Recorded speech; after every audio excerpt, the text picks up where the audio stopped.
সালাতে দোয়া কবুল হয়। সালাতে দোয়া কবুলের 3 জায়গা।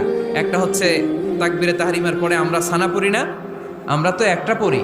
আল্লাহর হাবিব সুন্নাহ এবং নফল নামাজে আরো পড়তেন সানা, ওই দোয়া কবুল হয়। 2 নম্বর জায়গা সালাতে সেজদায় পড়ে দোয়া করলে কবুল হয়। আকরাবু মা ইয়াকুনুল আবদু মির রাব্বিহি ওয়া হুয়া সাজিদ ফাকসিরু ফীহি দুআ। বান্দা যখন সেজদায় লুটিয়ে পড়ে বান্দা আল্লাহর সবচেয়ে কাছে চলে যায়। কিন্তু বিশ্বনবী বলে সেজদাটা তোমার রবের কুদরতি পায়ের উপরে পড়েছে। সেজদায় পড়ে দোয়া করেন।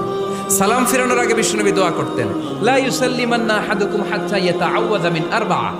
আল্লাহর হাবিব বললেন 4 জিনিস থেকে পানাহ না আছে আমার কোন উম্মত যেন সালাম না ফিরায়। তারা যেন পড়ে আল্লাহুম্মা ইন্নী আউযু বিকা মিন আযাবিল কবর, আউযু বিকা মিন আযাবি জাহান্নাম, আউযু বিকা মিন ফিতনাতিল মাহইয়া ওয়াল মামাত, আউযু বিকা মিন ফিতনাতিল মাসিহিদ দাজ্জাল।